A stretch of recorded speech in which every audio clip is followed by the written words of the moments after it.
Hey Super Friends, my name is Neil and welcome to this episode 71 of the Gayer Comic Con podcast. We are usually here fortnightly-ish to bring you a slice of film, TV and pop culture goodness from our studio direct to your speakers, but this is our first podcast in 12 weeks. Whoopsie! We took a little extended break, but now we're back, and I am of course joined by my very grumpy boy wonder, Martin. Say hello, Martin. Hello, Martin. Glad to be back behind the microphone? Yes. Lies and slander. We have been gone for a while, but we're here. We have returned, and we have quite an action-packed show for you this week. We are joined by not one, not two, but 5 guests to celebrate the release of Warner Brothers Animation and DC Comics' DC Showcase Constantine, the House of Mystery, which is a brand new animated short starring Matt Ryan as Constantine, but also collects all of the DC Showcase shorts that have been released over the last 12 to 18 months. So we have Kamandi the Last Boy on Earth, Blue Beetle, and also The Losers. So in this episode, we are joined by Matt Peters, who directed both Kamandi and the Constantine short. We're joined by Ernie Altbacker, who wrote the Constantine short, Tim Sheridan, who wrote the Losers short, Matt Lanter, who is the voice of Blue Beetle, Ted Cord's Blue Beetle in the Blue Beetle short, and producer Rick Morales, who is part of the creative team who oversaw the creation of all 4 episodes in this anthology. So you're going to be hearing from all of them across this podcast, which Boy Wonder's really happy about because it means that he doesn't have to talk anywhere near as long. It's a nod. People can't hear you nod. Yes. Well, you can. My neck's quite creaky. You've forgotten how to podcast. It's been so long. Going to cover off a couple of big news headlines first. I was not going to have any news in this podcast whatsoever because I feel like we have enough content from all these interviews.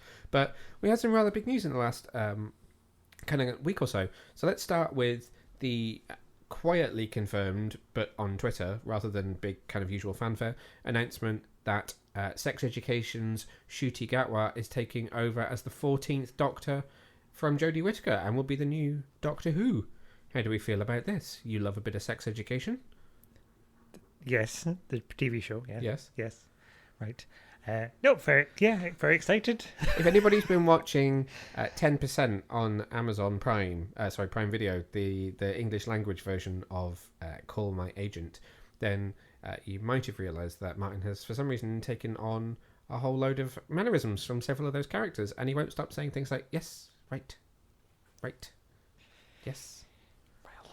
But anyway, Ncuti Gatwa, what do you think? Yes, well, very good, yeah. I think he's brilliant in sex education, though, so I think he could be a great doctor. I can't say yes. You just have to say, I agree. I agree, right, yes. Agree. No, very left field. I would never have picked.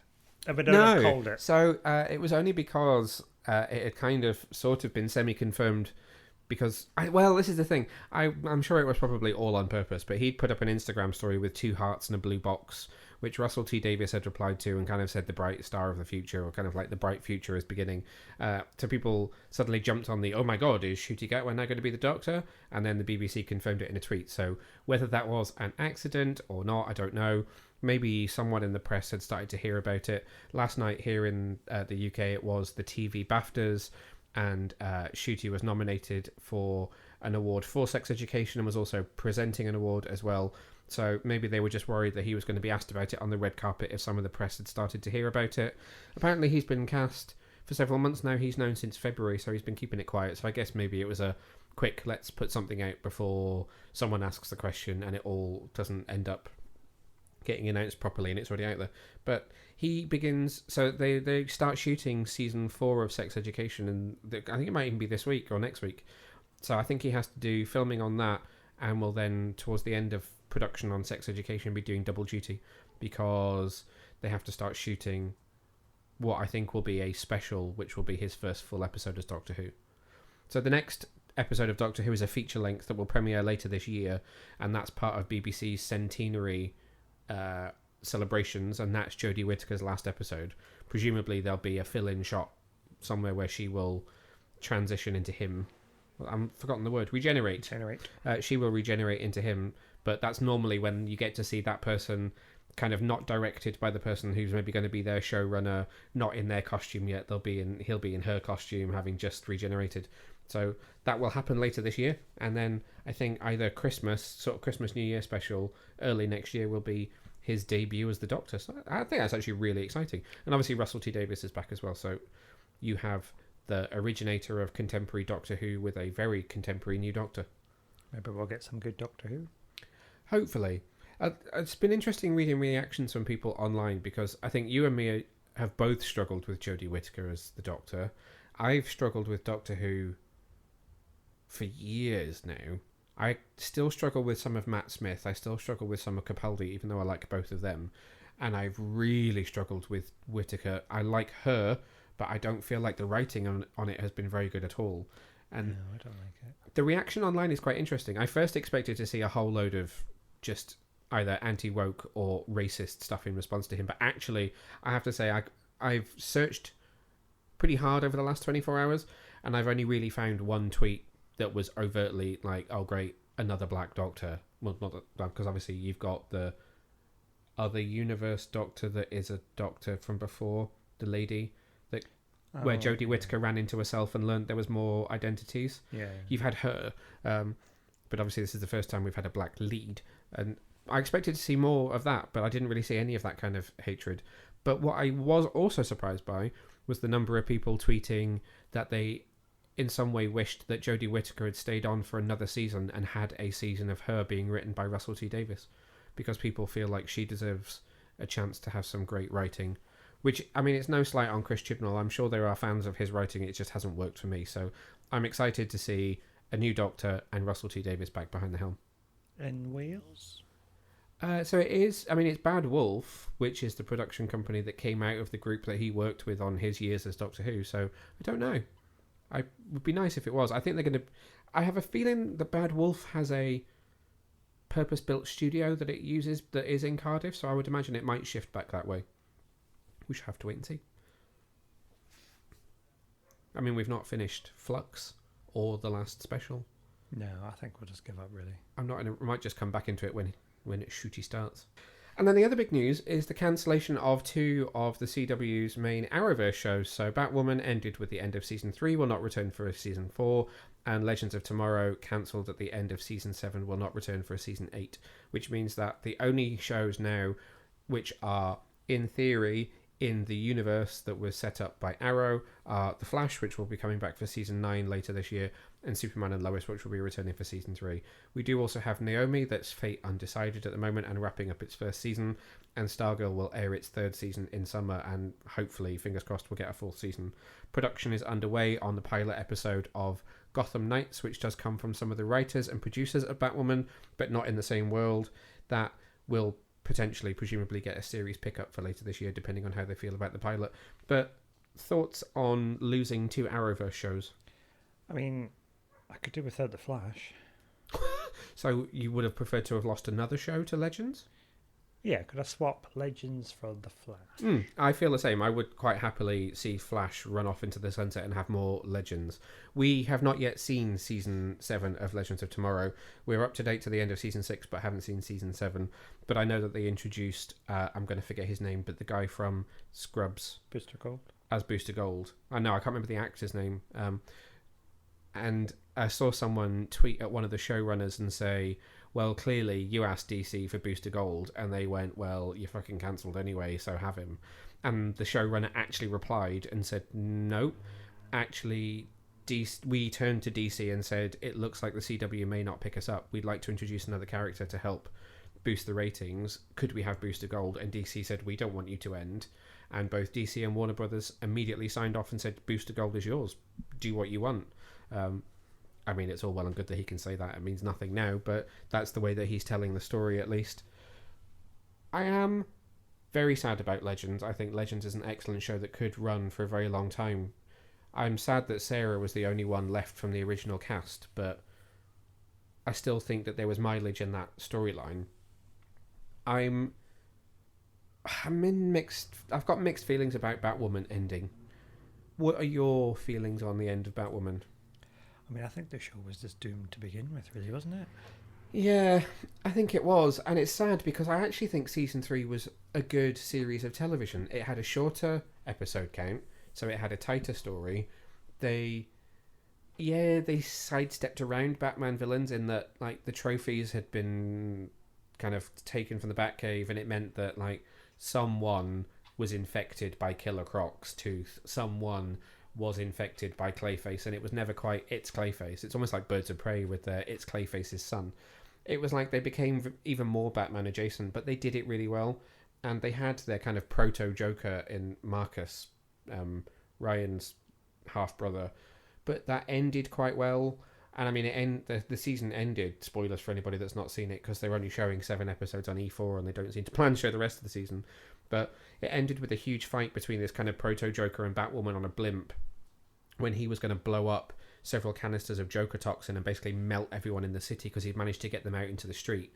So he basically threatens to reveal Batwoman's identity on a big screen that's on this blimp, and everyone takes to the streets as he's flying over the top, and he was just going to rain Joker toxin down on everyone, which is, that's dark. That's quite Jokerish.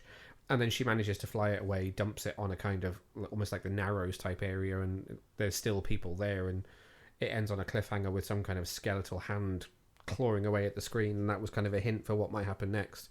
But I still think there was mileage, but I agree. I think it was doomed from the minute a certain other actor left the show, or shouldn't have been cast in it in the first place.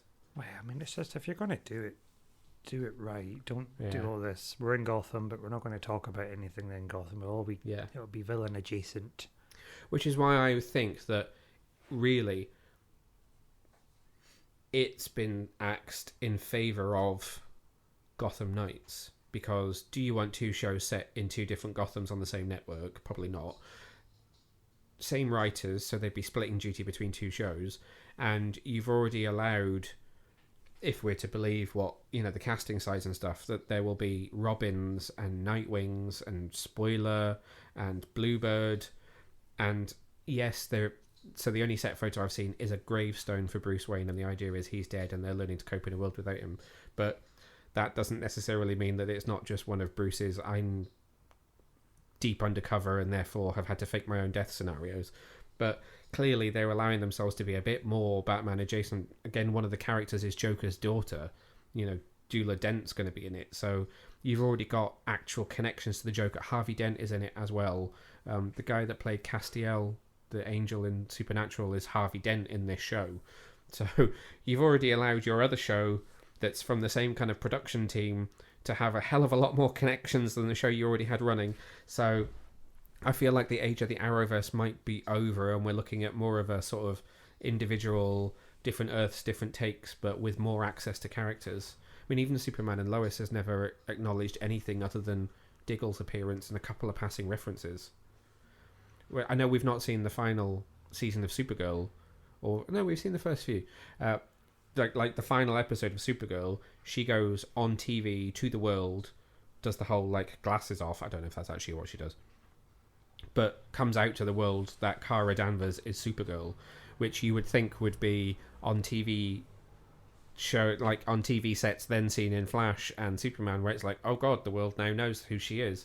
But it's not reverberated across any of the other shows, which means kind of post-crisis they're more disconnected than they ever were connected in the first place, which is very strange.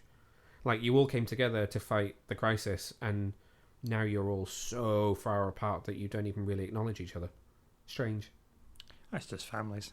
It's true. So I would love to know what you think about the loss of both of those shows. So if you have an opinion, please do find me on social media at Neil Vag, or find us at Get Your Comic on all major platforms. On with the show.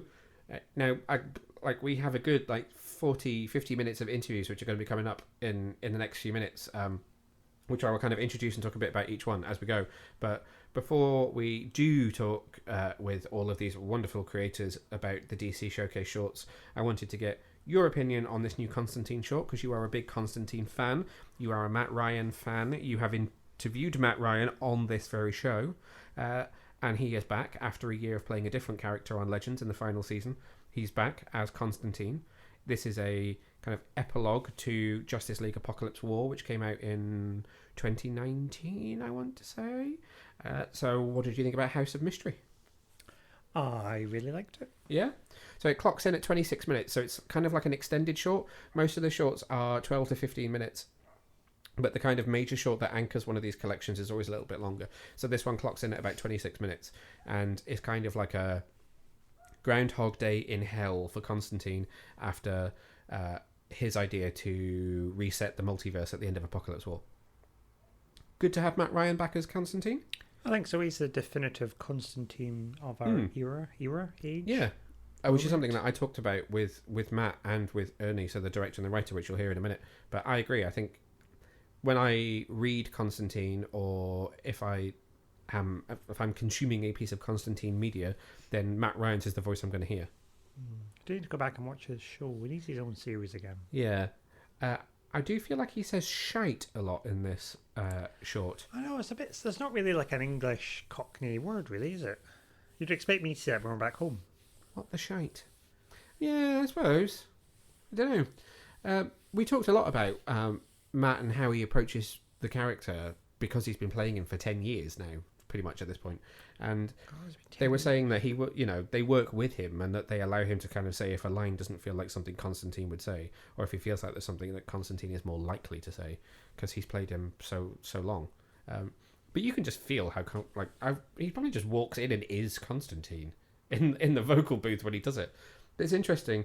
I thought it was very fitting that there is some dialogue with Spectre which alludes... Do you know what? When I say that character name... Yeah, I kind of want to say Spectre. Well, there's some dialogue between those two characters, between Constantine and Spectre. What do you mean, Spectre? That kind of alludes to what's really going on. And I feel like it's quite fitting that Constantine wouldn't even allow himself to have a peaceful afterlife. Doth you not agree, Boy Wonder? Yes. Why? What are you searching your desk for? I was trying to look for my little cloth to clean my glasses, but I don't know what I've done with it. Oh dear. Very smudgy here. It's a great little self-contained story, though. I think it works really well. I don't think it needs to be any longer. Did you feel like it was too short, too long? Does it work well as a short? Oh, of course, a lot of questions. Yeah, I think it was fine as a short. Yeah. It worked well. There were some nice nods to the comics with the House of Mystery. Yes, House of Mystery, first introduced in the 1950s, I would like to add. Very good. Yes. Has made appearances throughout DC Comics history, once owned by Constantine for a period of time as well. Okay. And which run was that? Oh, I don't know. Go on, which run was it? Justice League Dark. Oh, I was going to say New 52, but that's my answer to everything. How did he get it? He won it in a card game. He did win it in a card game, well done. Thank you very much. I do know my stuff sometimes. It was the headquarters of the Justice League Dark until it fell into the hands of Zatanna. Who also appears in this film. What do you think about how they use Zatanna in this film? It's not really her though, is it? It's a demon. It is, but it's still playing on the relationship between Constantine and Zatanna. I couldn't quite get the word out. That was going to be Zatanna. I mean, I think there's such a tragic romance between those two. Will they? Won't they? They're having a terrible time at the minute in the current Justice League Dark. Oh, are they? What's wrong? Well, it's just the usual. Will they? Won't they? Oh, right, okay. He's a rogue. Not right for her, but she loves. I also showed you the Blue Beetle short from this as well, just because I wanted you to see. Well, it's because it's awesome, really. What do you think of that one? The 70s Spider-Man-esque. It's so clever. Colourful.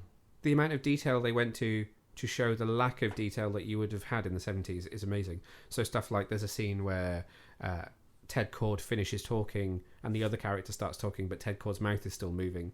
Or there's a couple of shots where the colour in his costume switches, so the bits that should be dark blue become the light blue and the light blue becomes the dark blue, because it's just they were trying to mirror that kind of lack of detail that you had in the 70s when you were working incredibly fast to try and just bash out an episode of a cartoon that you were just drawing as fast as you can, and that was it, and there was no time to fix your mistakes. So I quite like it. I thought it was very, very clever the way they did it, and I would actually quite like to see that as an entire series. Yes, I agree. Right, yes. I don't know what you wanted to say. You ended on it was a statement, it wasn't a question. Well, I was expecting you to just reply with what you thought. Oh, I mean, it was alright. I mean, I'm not a massive Blue Beetle fan. I've not read a lot about him. So not overly excited for the Blue Beetle film, which is also on its way to the screen at the moment. I thought that was a HBO Max series. No, it's been shifted to theatrical release. Oh, is that an upgrade, is it? There are rumours that Batgirl might have the same upgrade.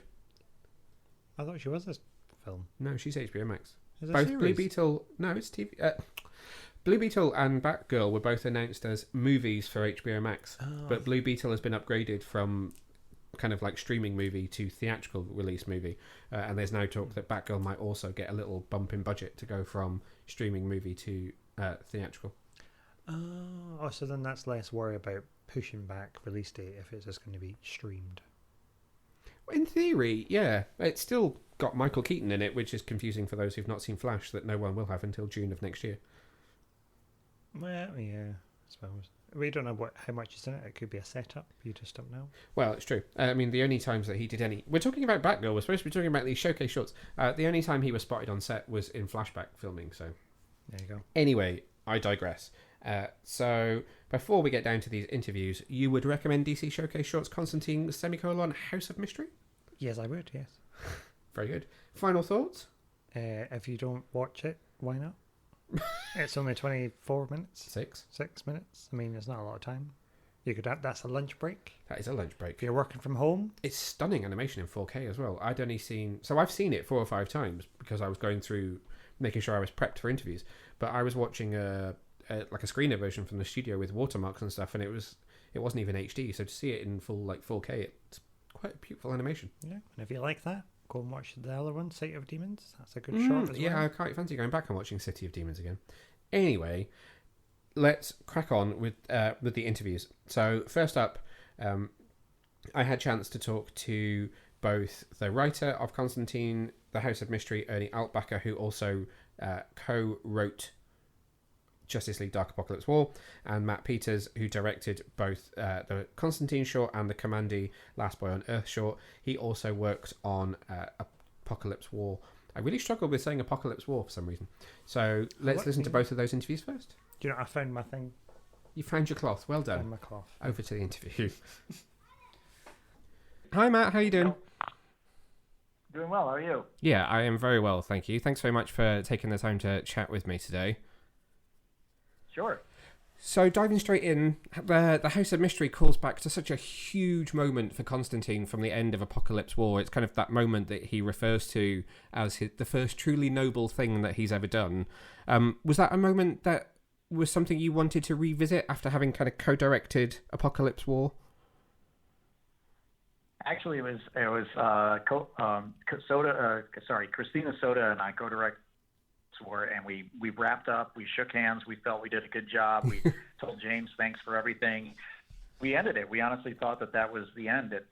Later, Rick approached me and he said that the House Mystery short, and they were going to pick up on and put essentially a small episode onto the film. And I was shocked. I said, "Oh my gosh, that's great," because it was just to revisit the character and revisit the situations from the movie before. And I think they want me on because I had the experience of working with Christina Soto directing the movie, so it wouldn't be something. And it was somebody who had a history of the film. Yeah, and it just seems so fitting, kind of as a fan of the character, that even after this big noble gesture, he wouldn't actually even allow himself to be at peace. So what was it like, kind of getting to refocus just on Constantine following that moment and kind of dive into his psyche as a consequence of what he'd done? Yeah, well, I was saying before that, when Christina and I directed Apocalypse War, it was such a tremendous that we basically divided it in half and did a divide and conquer on it. And she focused on the scenes of the character that she liked, which was Raven, so she was able to take the Raven scenes. I was a Superman fan, so I ended up focusing on Superman. So in a way, we both kind of kept, the Constantine scenes were tossed back and forth between two of us. And in a sense, it's like I didn't really get a chance to explore his character as deeply as I could have until we got to this thing. And just like you're saying, to have the story unfold where you're dealing with a character the universe, but then ends up not being able to allow some kind of comfort. He just rejects it. It's perfectly that character, and it was really fun to be able to look. I mean, Matt Ryan's been playing Constantine on screen now for, it's going on for nearly a decade. It must be like second nature to him, kind of flipping in and out of that character. What was it like kind of reuniting with him after having worked with him on Apocalypse War?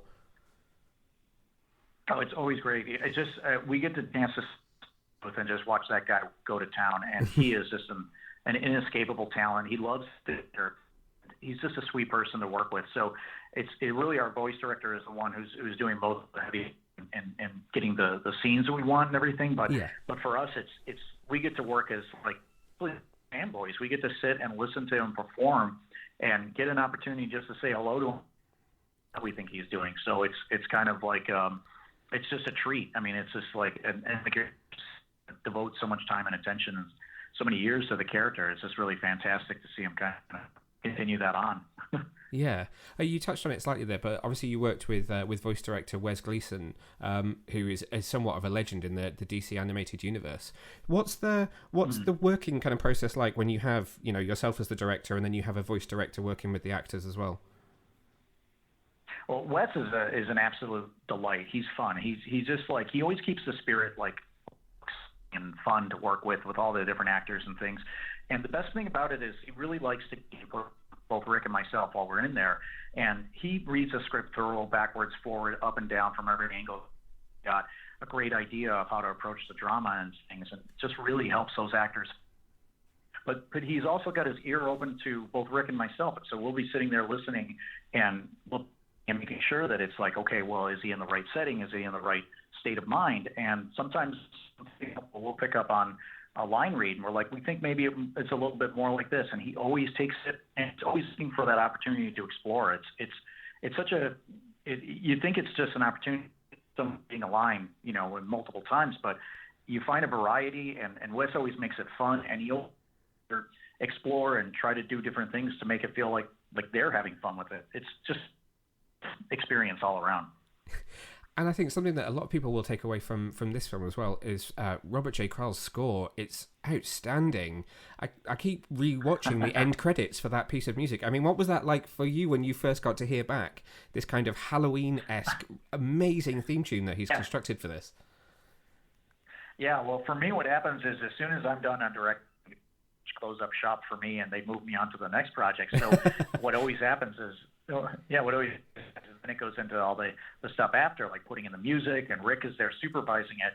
And so finally I'm getting to see the finished product, and I end up getting to experience the film essentially just like a fan or member. So as soon as the music comes pumping in, and like you said, it has this creepy Hollywood Halloween, it's like, oh my God, this is flawless. It's perfect. And, you know, I just feel lucky. It's like I get a chance to actually meet these guys very often, unless it's at Comic-Con, but I just want to shake their hands because they do such a great job. It's like a cherry on top. I've been a fan of his since his work back on Angel, the TV series as well. So when his name crops up, I'm always excited to see what he does, and he really knocked it out of the park. But you also, you also directed Kamandi, The Last Boy on Earth, which is part of this collection of shorts. So again, another really big fanboy experience. What's it like playing in Jack Kirby's version of the DC universe? It was just unbelievable, mind-blowing fun. It was like, as a comics growing up, it was like the minute that Rick pitched to me the idea that they were going to do this short to have like the look and feel of a Jack Kirby comic from 1972, I was just like, beyond, are you kidding me? And really, I think it was Rick and the designers who deserve the applause for that, in all honesty, because they really worked hard to kind of hammer out that style to really make sure it would transfer over into animation. And I think it works flawlessly. It was kind of an easy thing to direct, really, on the story end of it, because we were following the mechanics of the story. We were sure that vibe of the comic book, but it's the design that I really think just brings it all together. It's the unifying element that just kind of makes that thing feel like you're looking at something from 1972. Yeah, it's true. It's true. It's so beautiful to look at. And there's something really interesting about these shorts as well. It's a great way to dive into these kind of slightly lesser known characters. And of course, there's the Blue Beetle short, which is in this collection, and that character is now headed to the big screen. Are there any other characters that you would like to tackle in this kind of showcase setting? Actually, I when asked that, I have to. I love Milo. He's super talented. But he robbed from me the Blue Beetle short. I would have loved to have worked on that thing, and especially the way that they did it. Oh my God, it was so flawless. They did such an outstanding job. Milo knocked it out of the park. But honestly, if I had that chance, if I just had more time, if I just had the opportunity to direct that thing, I would have loved to get my hands on that one. It's funny though, because I kind of almost see a similar trajectory between Blue Beetle and Kamandi, because my knowledge of the two of them outside of comics is appearing as guest characters on Batman Brave and the Bold, and then having the showcase shorts. So I'm just expecting Kamandi to leap to the big screen at some point in the near future in some Jack Kirby epic, which would just be beautiful. But what's next for you? What have you got coming up next? They got me at Warner Brothers. I'm working on a bunch of different things right now. I actually co-directed a movie with Katie Walder, which is the Teen Titans DC Superhero Girls crossover. Of course. And I think that's coming out, or it's out now. I'm not sure, but either like a great opportunity again to co-direct, which opportunity is incredibly brilliant. Thanks very much, guys. I really, really appreciate it. Thank you for taking the time to chat with me today, and well, I will look forward to catching up with you again very, very soon. Hi, Ernie. Thanks for taking the time to speak with me today. How are you doing? Oh, great. How about yourself? Yeah, I am very well, thank you. I am excited to talk Constantine with you. Where are you located? So I'm in London at the moment, where it is actually surprisingly very, very sunny today, which is quite nice, I have to say. Great, man. I gotta get back to London. I need some cash down. That's probably not. Don't put that in the So we are calling back to an absolutely huge moment of Constantine's from Justice League Dark Apocalypse War, which he refers to in that opening monologue in this film as his first truly noble thing. Was that a moment which you had wanted to revisit after the making of Apocalypse War? It was a moment that I didn't know that I really wanted to revisit after the making of Apocalypse War. Because it's basically, so it was done, right? I mean, as you know, the writer gets on far earlier, and he leaves the project earlier when they start ramping up, and they got to do the storyboards and the animation, and the marketing's got to get kicked in, stuff like that, right? So literally, I will forget stuff that's coming out, and then all of a sudden, Gary will announce something, and I go, "Oh, I wrote on that." Right? Like sometimes, it's not like I write that many, but it's like, did I write on that? Like if it's one episode of a show. But I've got to wait for this to come down the pike a while, even though it's the super short, it's an extended short. So after Apocalypse War, I handed in. They really got going on it, and then it went away. And then we had pandemic and stuff. And I was writing it right before or during the initial stages of the pandemic. So in 2020, and so here we are now, and it's coming out. But it was the 16 episode continuity was over and done. Yeah. And Jim came and said, "Hey, I want to do one of the shorts that we have permission to do as a House of Mystery. I want to make Constantine the lead, so I'd like you to write it since you've kind of written this character before, and we can also make it a coda to the 16 film continuity." And I was like, "Hell yes, I want in on that." It seems really kind of fitting to me that a character like Constantine would make this huge universe-altering gesture and then still not be able to kind of be at peace afterwards. And I know that you've said he's one of your favourite characters to write for as well. So what was it like getting the chance to, I guess, kind of unlock him a little bit more, focus in on him, and dive a bit deeper into his psyche this time around?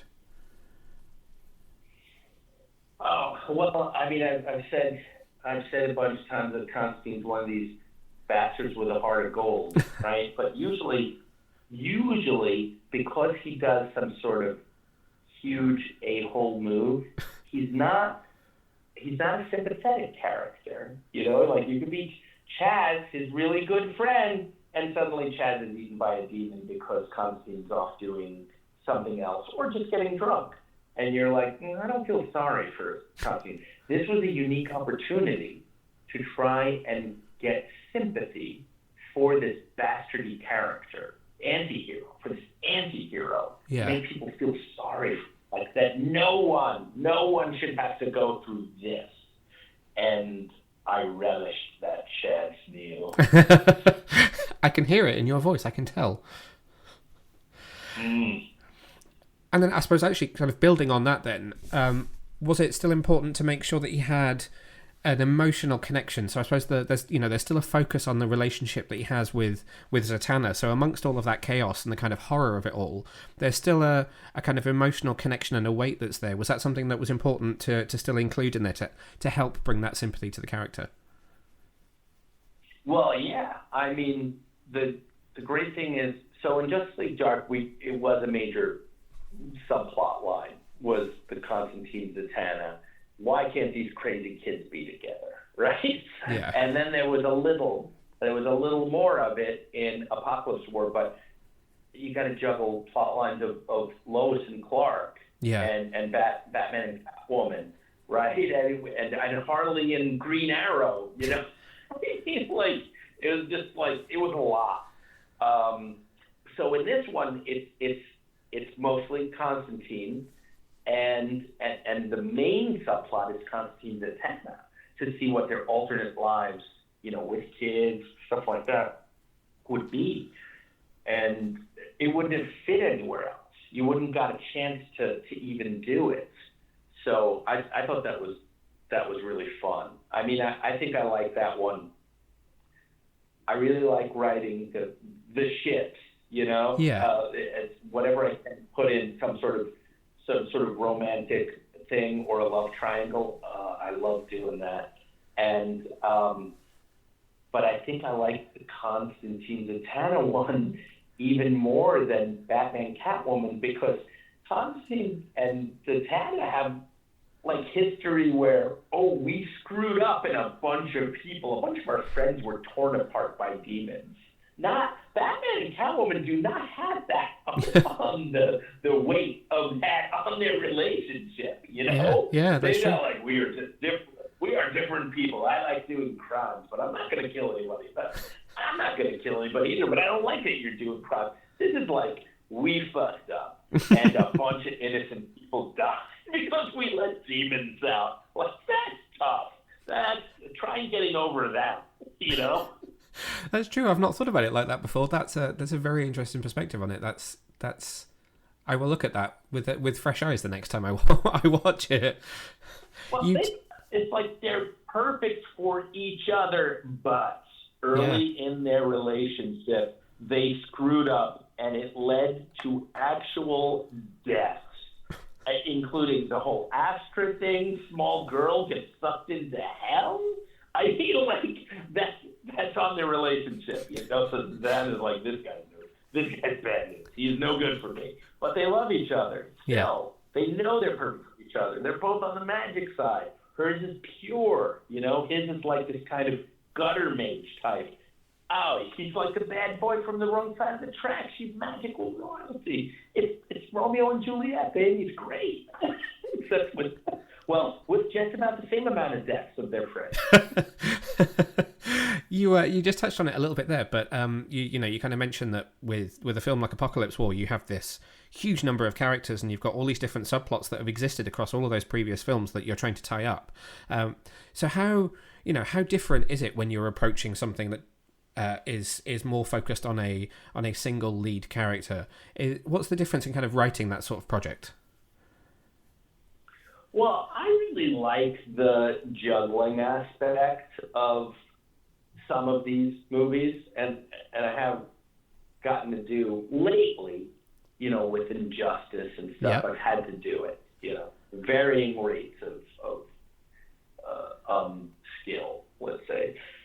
But it is kind of a relief where you're just like, I just got to deal with Constantine, you know, and all subplots, everything leads through Constantine. So there's a purity to it that I quite enjoyed, rather than if you would chart out something like just the Dark Apocalypse Wars, how many relationships and rivalries are in that thing? It's insane. It's true. Yeah, can you imagine trying to just map that all out on a piece of paper in front of you compared to something a little bit more simple? It boggles the mind, doesn't it? I forgot Damien and Raven. They might have been one of the top three. And like people love that one. Davy Ray. I didn't name it, but I had more of that in, what do you call it? Teen Titans: The Judas Contract. Yeah. I might have started that up. Or I didn't start it up, but I ran with it. And when you're working with a project such as one of these showcase shorts, and you've got a slightly shorter runtime, are there complexities which come with that as well in terms of trying to create a satisfying story in a shorter space of time? You know what, Jim and I have this shorthand because we've worked on 11-minuters, including Justice League Action, but he got me on an earlier show called Mucha Lucha, and we found you could pack so much into 11 minutes. So this was like going to be a 14 or 15-minuter, and even I was like, man, this is a lot.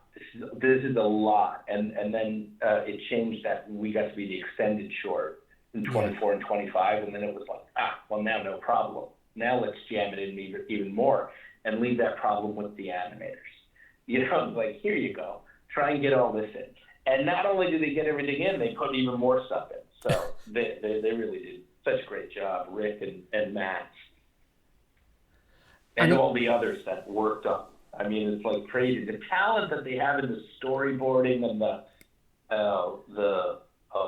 character designs and stuff, it's just truly amazing. It's quite a sight to behold, isn't it, when you get to see the final product. They're beautiful, beautiful films. And of course, you've got Matt Ryan back as the voice of your Constantine again. This is almost a decade that he's been playing the character now across, Legends of Tomorrow, his own show, and the animated movies. What's it like for you as a writer, but also as a fan of the character, hearing this iconic voice, who is the voice of this generation's Constantine, embodying your words? Well, it's great. Actually, I was watching the show before I got the job. I think they were on episode 5 or 6 at the time when I first started writing Justice League Dark. And so I knew he was going to play it.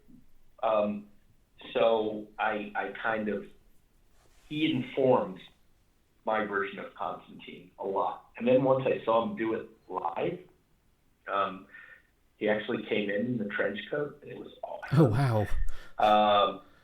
Yeah, and I mean, he's like so methody in that thing that he just like was John Constantine in the booth. Nothing crazy. It wasn't like tossing muffins and saying that. He's not that type. He's great. He's great, actually. I said it before. It's like I don't write my version of Constantine anymore. My version of Constantine is Matt Ryan doing his version of Constantine. I try and go, what would Matt Ryan say as Constantine, rather than what would Constantine say? Yeah. So it's been a big influence on me. So that was the lovely Matt Peters, director of Constantine, the House of Mystery, and Ernie Altbacker, who also wrote the short. Next up, we're going to hear from voice actor Matt Lanter. You might know him as the voice of Anakin Skywalker in years of Star Wars cartoons across Clone Wars and all the different shows that have been going on. He is also an accomplished live-action actor who has appeared in shows such as Timeless. He was also in last year's Netflix adaptation of the comic book Jupiter's Legacy. How you doing, Matt? How you doing today? I'm very good. How are you? Yeah, I am good, thank you. I'm currently just having a fight with my cat who really wants to play with the microphone. So, Blue Beetle. I mean, this is something really special for these DC Showcase shorts. It's such a different watch than what we've seen before. I kind of wanted to just start out by taking me back to the beginning, and I want to know what your reaction was like when you first read the script for it. Well, I think the first thing that stood out to me was the tone. It's obviously much different than a lot of things being made. And I mean, that's what's so fun to me, is just kind of this throwback tone, and in fact, pushed even a little bit more comical in a way. And it was just a joy. I mean, it was really just a good time to kind of be bad on purpose, and and I just love how it turned out. I love the little subtleties and terrible animation, terrible voice acting, and it was just a joy. Well, so you say it there, the quote unquote terrible voice acting. I mean, you've voiced Aquaman before in some of the other DC films, and those are typically much more serious than what we've got here. How did you go about finding that kind of stilted and sort of terrible voice that fits with the '60s cartoon aesthetic? Well, I mean, I'm somewhat familiar with just the old kind of campy style. I grew up watching, Adam West, and I love those, and so I think I just immediately kind of understood what everybody was going for here, and it really didn't take long to kind of try to find a little groove here and just run with it. And I think every time, we knew it kind of fit if it made us all chuckle a little bit. So that was kind of the gauge. That makes perfect sense. Did you use this as an excuse to dive back and watch some of the classics? I mean, I rarely need an excuse to go watch an old episode of Scooby-Doo, and this seems like the perfect excuse for it. I didn't, because I'm so familiar, since you mentioned Scooby-Doo, I'm so familiar with Scooby-Doo. I grew up watching every episode of Scooby-Doo. Before there were streaming services and even DVDs and that sort of thing, I remember as a kid taking road trips back and forth to family's house in Ohio. We were living in Georgia at the time, or vice versa. Well, that doesn't matter. But either way, the point is that my sister and I, we used to tape record on a cassette. We would tape record episodes of Scooby-Doo, and we would listen to it on our little Walkman headphones in the car. Oh wow! So yeah, we were big fans. So I didn't need to go back and watch any of this stuff. I'm familiar with it. And then when watching it back, it is almost sort of an unnatural way to speak. It's almost like everything is a very bold, melodramatic statement. So was that something that you had to kind of get your head around, breaking the normal pattern of speech to try and get into the mindset of this kind of cartoon character? Yeah, I mean, I guess a little bit, but once you start doing it and you just it's just about having fun with it. But yeah, you're absolutely right. I mean, it's certainly not something that you would approach a typical audition with, Especially, I think you kind of mentioned it earlier, the DC stuff is really good, really quality, animation, and it's quality voice acting and really, good storytelling. And so definitely a departure from what, I'm used to with Aquaman, watching other DC animations. But, once you get into it, again, I don't want to make it seem like it was a hard thing to do. I just fell into it, and once we all started kind of laughing, and we all were just on the same page. It was an off to the races kind of thing. And then we would, do many takes of certain lines or scenes or whatever, and just pick the best one, which probably meant the one that made everyone laugh. And then when you were recording it, what kind of visuals did you have when you were in the booth? Did you have anything to try and work from at that point, or were you just sort of visualizing those classic cartoons in your head as you were doing it? Oh gosh, truthfully, we recorded this so long ago. I think we recorded in December of 19. Wow. If I'm correct. Yeah. Gary, are you on the line? Can you answer? I think it was, right? Because I was out in LA for I think the Force Awakens premiere, actually. Mr. Lanter is correct. Wow. Yeah, it was a while back. And Gary, I think you had shown me some drawings maybe of this. I don't remember. Yeah, they had some drawings to show you, but it was December of 2019, back when only bad guys wore masks. Yeah, that's right. Yeah. So I mean, I think I had a little bit of, I understood kind of how it was going to look a little bit, but really it was just about everyone having a discussion, having a chat about the throwback kind of nature of the tone and the animation. I knew they were gonna do a little bit of kind of hiccups in the animation on purpose, such as, for example, you'll hear my voice. I'm done talking. You don't hear anything, but but Blue Beetle's mouth continues to move. Yep. It's little things like that. So I kind of understood what we were going for when we started, kind of chatting about all the little kind of throwback errors, so to speak, that we wanted to do. And so then flash forwards, obviously, to a little while later, you get to see the final product. You get to see this kind of quality attempt at poor quality animation and this, this really, really amazing recreation of those cartoons that we all love. What was your reaction to seeing it? And especially to hearing that you now have an iconic theme tune as Blue Beetle, because it's just the perfect way to kick off this cartoon and throwing you back to the 60s era. What was it like seeing the final product? I loved it. Truthfully, I just saw it, I think, for the first time yesterday. Oh, wow. And yeah. So it's fresh. It was great. From the very get-go, you've got the cheesy sound effects and the looping animation. They'll literally use the same sequence of animation, a minute later, and you can see, and it's hilarious. And so I think if you're looking out for all those things, it's, again, I already used the word. It's just a joy to watch. It's fun. It's a departure from what we've been used to recently, and I think everyone loves that bit of nostalgia. And so it's just a blast to watch.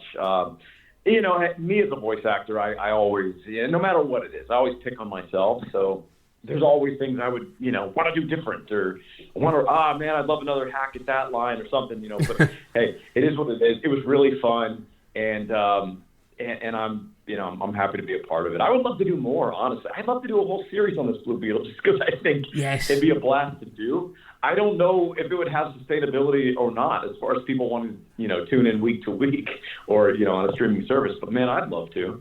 Yeah, no, I'm right with you on that one. I was watching it again earlier today, and you instantly leave that short wanting to see more, because there's just so much there that you could do, even with just picking up on more of those classic tropes. But there's so much to it. But you just mentioned there the idea of the voice acting and the fact that you might reflect on things that you could have done differently. I would imagine, not being an actor myself, that voice acting can in many ways be more complex than when you're working on a set, because you don't have your facial expressions to rely on. It's all in your voice. So is that a challenge that you as an actor kind of enjoy when you're moving between kind of live action and voice acting roles? Oh, certainly. Something that a lot of people will, they'll ask a question, well, what is it like acting versus, doing a voice? And I'm like, wait a minute, hang on. Doing voices, doing animations, that is acting. So I hate when people preface that question, don't refer to voice acting as acting, because it really is, because it does take a lot of, you really do have to reach kind of into the depths of your creativity to express and emote in a scene and connect with other characters, oftentimes who are not in the booth with you. Yeah. And to make it sound good and make it sound right. So those are definitely a lot of the challenges that come along with voice acting. And it's just different. It's different than on camera. But yeah, you're absolutely right, especially when you're doing something that requires a lot of creativity. I say this a lot, in the Star Wars universe. Dave Filoni's directing us. You're riding a big dragon, you fall 30 feet, you hit the ground, you roll, and then your lightsaber comes. So you have to imagine all that, and just go for it, and just do your best. But I think it's really just about tapping into your creativity and letting go, because this is something I would say most of us did as kids. We would give voices to characters, and we committed to it. It's just now I'm an adult and I'm getting paid, which is silly to do it. Brilliant. Well, I think that's all my time for today. So thank you very much. I really appreciate it. Thanks for taking the time. So that was Matt Lanter. Up next, you're going to hear from Tim Sheridan, who is the writer of The Losers short in this anthology collection. This is, I think, the third time I've spoken to Tim now. He also wrote both Superman, Man of Tomorrow, and both parts of Batman The Long Halloween, so is an accomplished DC animated movie writer, and has also been working on comic books such as Teen Titans Academy, Shazam, and is currently working with Jeff Johns on Flashpoint Beyond. Right, Tim, it's lovely to chat to you again. How are you doing today? Oh, very good. I'm very glad to talk to you. How are you? Yeah, I'm all the better for talking to you, my friend. Yeah. So we'll see how it goes. Yeah, that's true. Yeah, we'll see how we feel in about 10 minutes' time. But we're starting out well. So DC Showcase Shorts. I think we're kind of all on the same page that this is a really brilliant platform to bring some lesser known characters to the screen and to the audience. But what attracted you to working with the characters of The Losers specifically for this film? Well, I really identify with them just by name only. I think we all do that. Like, these are my people. No, I was, I just wasn't, when I was growing up and I was picking up Batman and Justice League International and I was picking up DC's Star Trek comics back then too. Oh wow, I love those books were amazing. Yeah, weren't they great in the movie universe, the classic movie universe and stuff? I was, war comics were not, sitting on the spinner rack, ready for my greedy little, hands to snatch up. So I didn't really get a lot of exposure to these guys. And of course, post Crisis on Infinite Earths, these characters, many of them, may or may not have existed at the time. It was all it was a wild time. Yeah. And so I did not grow up with them in the way that, the generations before me, like my older siblings and, even my dad would have grown up with. And so I came to these guys later when I was working on the Sergeant Rock DC Showcase short with Bruce Timm and the Simonson. And I said, I'd always seen the name The Losers, but I just had never really done a deep dive. And when I was researching and reading stuff for that, I started checking out and seeing The Losers, where they were, arguably my favorite of that particular genre of comics. In terms of the war stuff, The Losers were my, the ones I understood, I think, better than anybody. They just had a great hook. They just had a really easy to understand and great hook. And, it's a teen book, but it's not, there's no capes.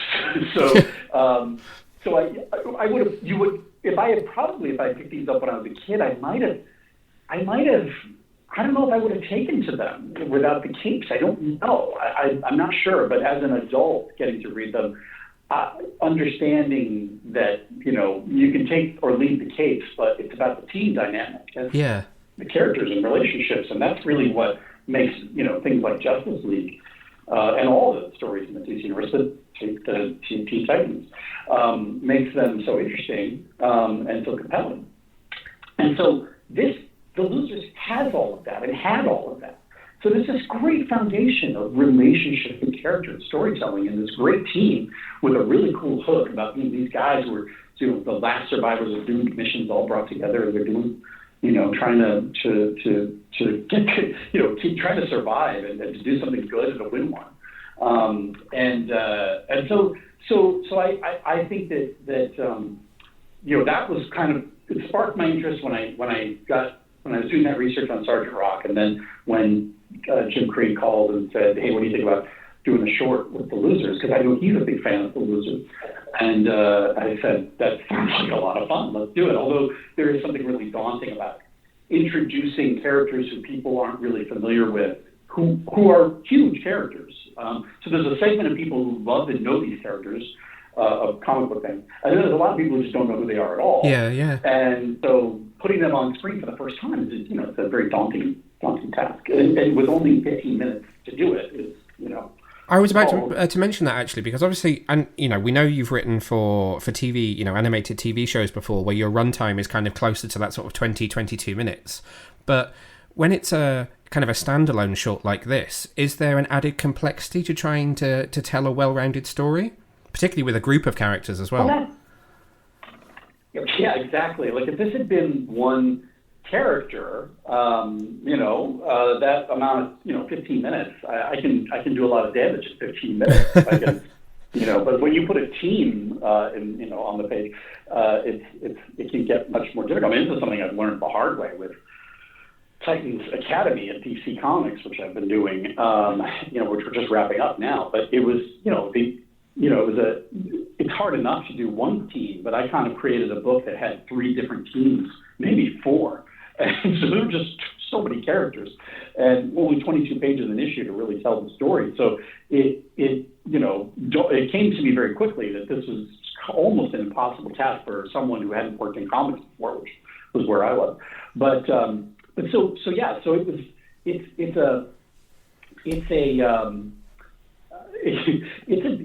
a difficult thing when trying to get it right. When you only have 15 minutes and you really want to introduce people to who these characters are, it's tough to only have 15 minutes in which to do it, especially when there's a team. One of the things that makes it easier, though, is particularly in sort of this Band of Brothers kind of war movie genre, the characters are very archetypal. Like, I think that even if you're not a big fan of that genre, you know who these characters are almost at first glance. Like in the beginning of the film when they're on the boat and they're firing their weapons out of a mysterious creature out of the water and barking at each other, and you're transported right away. Yeah. And that you kind of know who these characters are. They're kind of in our DNA. This basic archetype of character. People like Sarge. Sarge is there's a reason why those archetypes exist and why we think of things like, Sarge is the burly guy who's gruff and who's very blue collar and and he's called Sarge, and we've seen that so many times. Well, we see it because he was such a popular character in The Losers. Yeah. This was an archetype that was very popular in that genre and at the time, and there was a reason why he made it into the pages of these comics and why he was on screen so much, that type of character. So even if you're not, steeped in this genre, I think you know who they are. That makes it really easy to tell the story, because I don't need to spend a lot of time explaining, Sarge is called Sarge because his rank is sergeant, and that means that he is not an officer, but I don't need to do any of that. You just kind of get who they are right away. And then you go and complicate it even more by making it a World War II story, a nice timey-wimey story, and then you throw in dinosaurs as well. So how do you then balance all of those on top of all the rest of everything that's going on?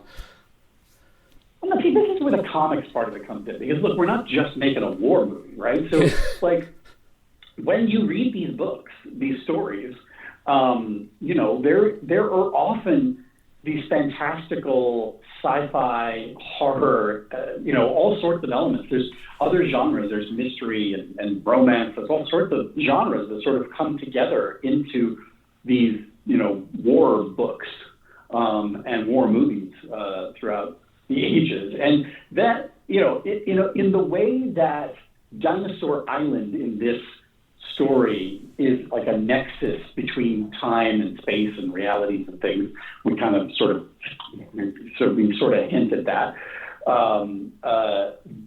This in a very meta way, this short is kind of a nexus of different genres. I mean, it's a war movie, but it's a sci-fi movie, and it's a horror movie, and it's it used to have more of a romance angle too, but we had for time we had to kind of lose some of that part of the story, but just a big meetup and a nexus of genres, which I think is very true to what comic books are and what war comics were. Yeah, absolutely. I know. I think you're spot on, and I mean, I can't avoid it. You are working on comic books at the moment. We've got Flashpoint Beyond, which is just beginning to unravel. I literally just read issue 1, which comes out in a couple of weeks. How is it working in such a hugely legendary corner of the DC universe now? Well, I got to tell you, I'm really grateful Jeff Johns is there with us.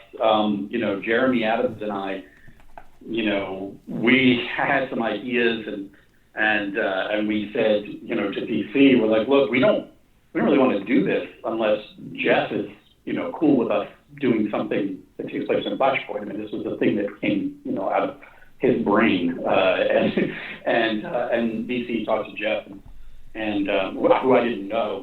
Jeremy and I didn't know him at the time. Okay. And he said, not only am I excited about it, he said, I want to write issue 0, and I want to help you out and be there through the whole thing. Let's work together on it. And Jeremy and I were like, are you kidding me? We just basically get to have a 7-issue masterclass of comics from a guy that's done just some of the biggest things in comic books. And so I'd say just incredibly lucky, incredibly fortunate. And for me, so somebody asked me about this earlier, because this is something that went around Twitter recently, which was somebody was asking, like, what was the thing that made you want to get in, think, oh, I want to do this. I want to get into this business. This is what I want to do. And it was, for me, it was a light bulb moment when I was sitting in Ballroom 20 at San Diego Comic-Con watching the Flashpoint Paradox anime adaptation. And I said out loud to my friends, I was like, I want to do this. And then that sort of, once I had that North Star, I started, meeting people and building up my portfolio and trying to figure out how to break into the business. And I happened to get the chance to meet and work under Jim Krieg, and he opened the door for me at Warner Brothers. And then I was, within a short time, I was scripting the Reign of the Superman adaptation for James Tucker and Jim, with Jim Krieg, who, these are the guys who did Flashpoint Paradox animated. And then now here we are, because of the work I've done in animation, I'm getting to do this Flashpoint Beyond, the sequel to Flashpoint with Jeff Johns, the guy who co-created Flashpoint. So it's, to say that I'm grateful is, the biggest understatement of my life. I don't know how I've been the luckiest nerd in the world to do this for the run that I've gotten to do it for, but I'll take it. It's well deserved in my opinion.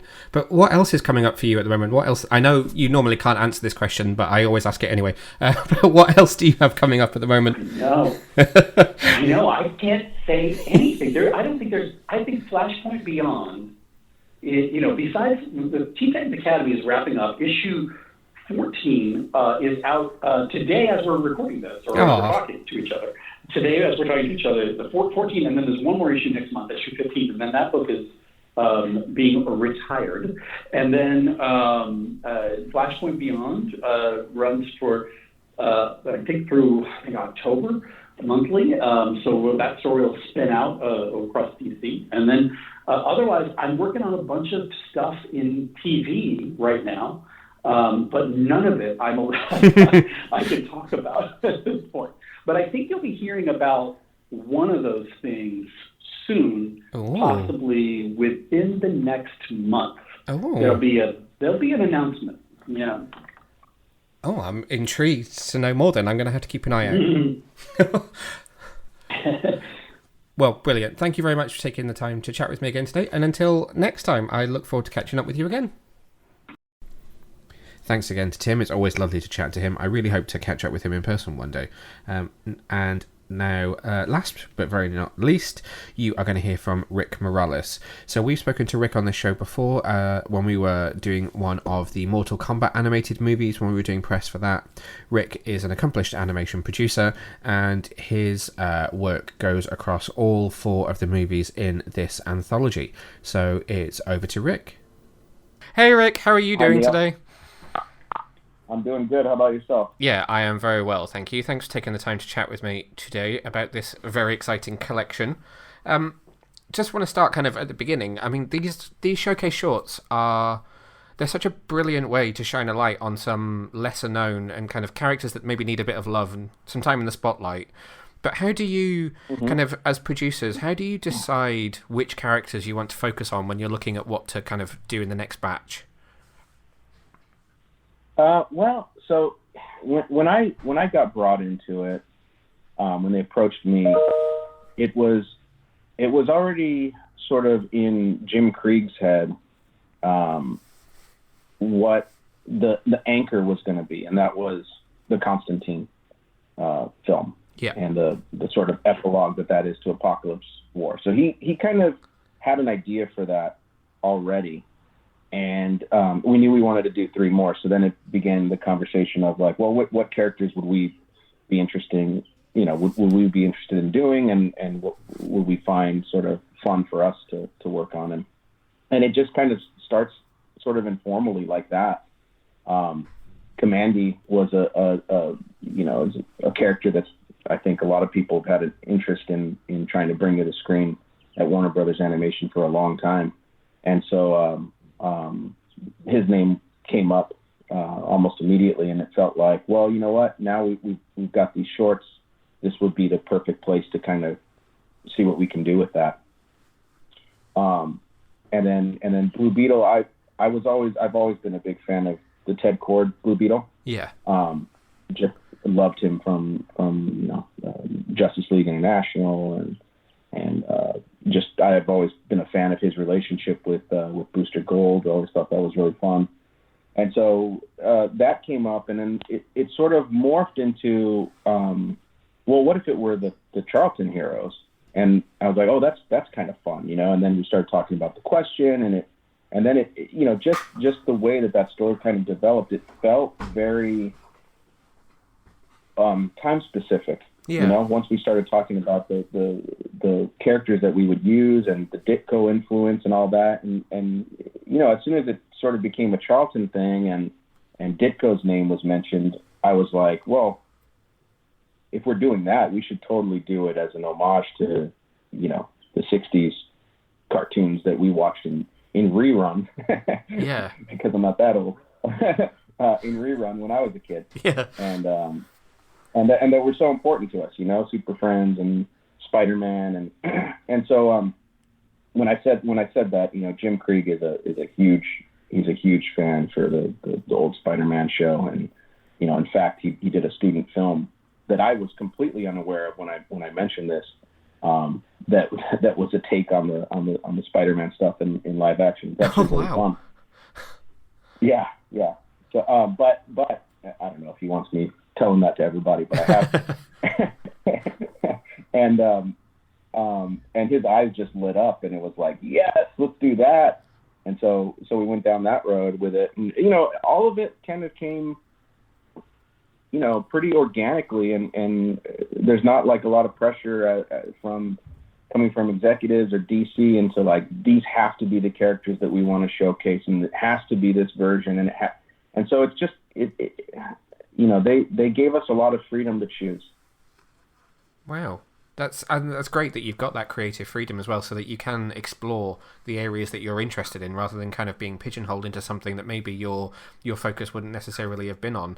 Sticking with Blue Beetle for a second, which is just, I mean, they're all outstanding in their own special ways, but it kind of feels like it would have been really, really fun working on that one particularly, and kind of deciding on, I'm trying to think of the best way to word it, kind of recreating the lack of attention to detail that animators had back in sort of like the Spider-Man show.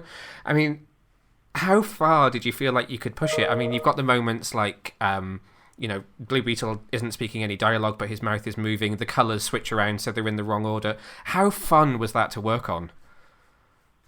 Oh, it was amazing. One of the jokes that, once it became clear that we were doing that, we were in one of our meetings, and one of the executives was like, well, if we're going to do it that way, and I had mentioned, Ralph Bakshi and how we're going to do the sky colors and all that. And he was like, well, if you're going to do it that way, we're going to have to like give you 2 weeks to do it. We're going to have to cut the schedule. And we kind of chuckled about it, but in a way, that it's not to sort of make fun of those artists or deride them in any way. No, not at all. It's a wonderful homage. Yeah, I mean, we're trying to show like love to what they did, but also understanding that like, man, they were churning it out. Yeah. They were moving fast, and they just had to go. So they were living with the mistakes, and you see them, and it does add a certain amount of charm to it. And so, yeah, I just wanted to. I didn't think there were any limits to it. I just thought the more that we could squeeze into it, the better. But the funny thing about it is Milo Newman, who was the director on that one. He's a younger guy. He did a bunch of stuff with me. He did boards on the Mortal Kombat stuff that I had done, and was a big fan of his work. Thought he was right there, ready to make the leap into directing. And I felt these were the perfect vehicles to these shorts to get him doing that.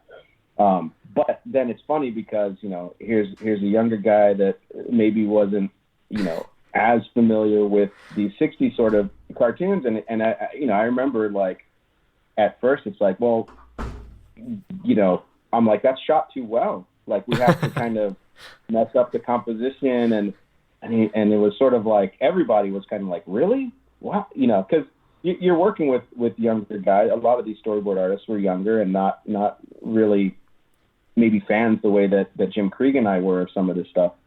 But so it took some like getting used to for them to make their minds work in a different way than they normally would, which is like this really like the filmmaking of it all.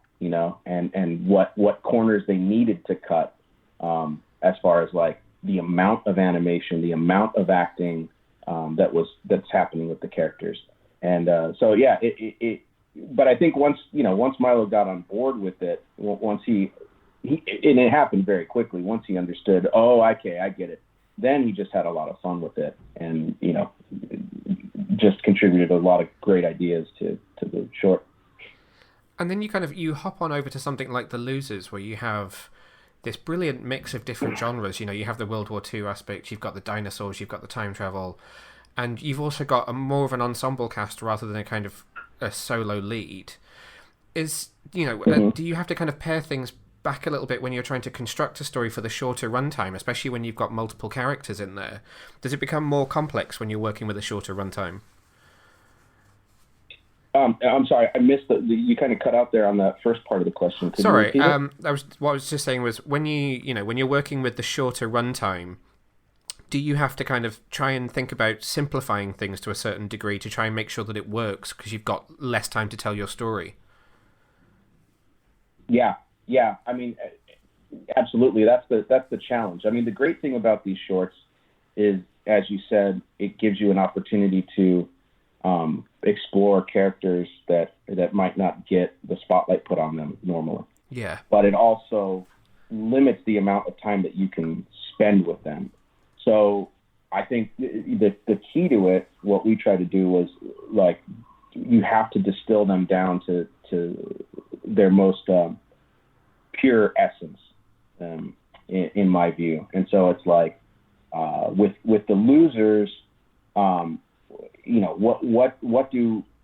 what's the thing you're trying to say about it very simply, because you don't have a whole lot of time. Yeah. And you've got a lot of characters to kind of introduce. And so oddly enough, one of the things that I point to is a film like Predator. And I always bring this up because I think they do such a great job in that movie. There's a scene of all the, and that's an ensemble cast, and there's a ton of characters in it.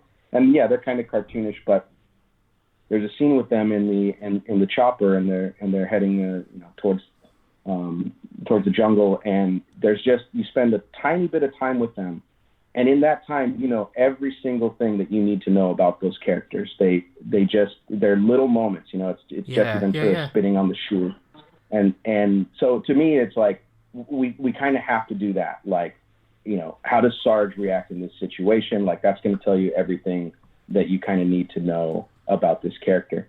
And so you have to kind of try to be precise, with that, especially when you're dealing with like 5 characters and half of them die halfway through your 11-minute short. Yeah. And then you come onto the anchor of this collection with Constantine, and you've got someone like Matt Ryan, who's been playing this guy for nearly a decade at this point. What's it like working with actors when they're so kind of intimately knowledgeable about their character, but then also for the audience, us as fans, they're kind of synonymous with the character. What's it like working with someone that's been around with the character for that long? Well, I think it's great. I think to me, it's sort of it makes my job easier, because that's not a character that I have to find anymore. He knows that character. He knows how he's going to act. He knows I mean, you say 10 years and my jaw just like kind of gapes open. I know. Really? 10 years? Yeah. It's getting on for 10 years since his solo show. That's amazing. Wow. But anyway, like we knew immediately, like, okay, yeah, we're following this thing up. It's going to be him. It has to be him. And then, to me, it's a big benefit because, like I said, he knows that character better than I do at this point. He's worked on him longer. I mean, he's playing him. The words are coming out of his mouth. He understands how he's going to speak, And so for us, Ernie wrote that one, and he does a good job of sort of finding the voice, I think. But then even within that, you're in the record, and Matt would be like, well, I don't know if he'd say it quite like that. And you're like, okay, well, how would he say it? And then you're like, it might be more like this. And you're like, yeah, that's right.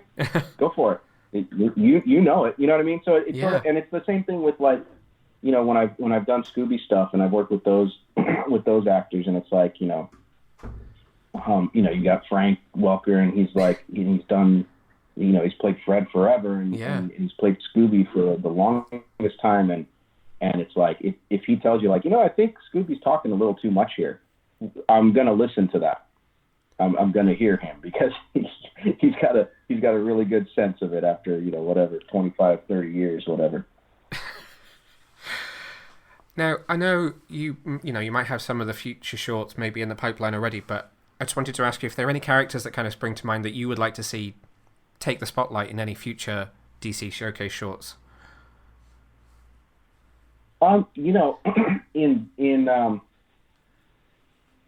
Obviously I couldn't talk about what might be coming. But, yeah, exactly. I mean, but I still, I still think that there are a number of characters out there that, for me personally, I would like to do more with the Green Lantern, specifically Guy Gardner, because I think he's such a lovable jerk.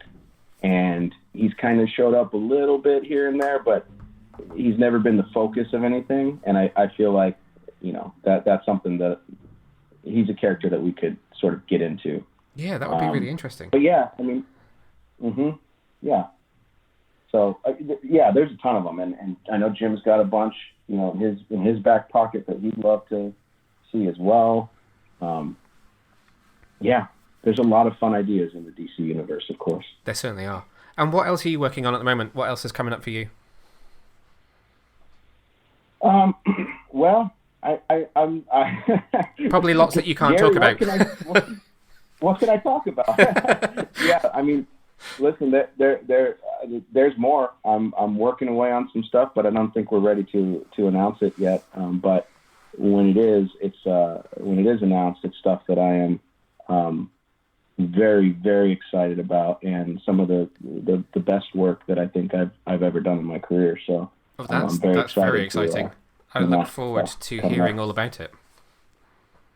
Yeah, thank you. Brilliant. Thanks very much. Thank you. I really appreciate you taking the time to speak with me today. I'm looking forward to hearing people's reactions when they finally get to see this collection bundled together, because I think it's a great set of characters, and they're all so brilliant in their own way. It's going to be really exciting to see it out there. Thank you. I appreciate that. So thank you to Warner Brothers for arranging those interviews for us. That was quite a week that I had there doing all of those. You were away for some of that. I was in Dublin. You were in Dublin, and I was getting mugged in Blackheath. I even recorded one of those interviews in my office at work because of timings and the wonderful Pacific Standard Time to British Summertime difference. But it was cool to talk to all of them, and nice to talk to some of them again. So Ernie, Tim, and Rick I've all spoken to before, so now I'm circling back to people on the second or third go-round, which is kind of random. Hopefully one day, maybe at New York Comic Con, I might get to meet some of these people for real. But thank you for sticking with us and waiting for us for a whole 3 months. We're very sorry that we took a break, but sometimes it is nice to have some downtime. If you are looking for all of the latest news, reviews, and other such stuff, then do not forget to check out our website, which is www.getyourcomiccon.co.uk. And if you want to leave us a review on any platform, then it is always greatly welcomed. And if you don't subscribe to us, why not? Because we will be back at some point in the very near future, hopefully a little bit more regularly. Depends how easy I find it to strap Boy Wonder down to a chair in front of a microphone. I'm very busy. You are very busy. And it's not for lack of trying that, we haven't podcasted. You're just very, very busy, unfortunately, and a very, very important person in your field. But until next time, stay safe, stay well. Bye!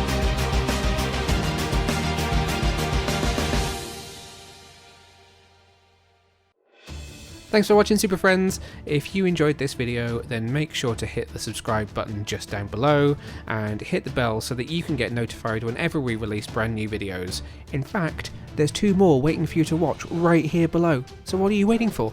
Why not click play?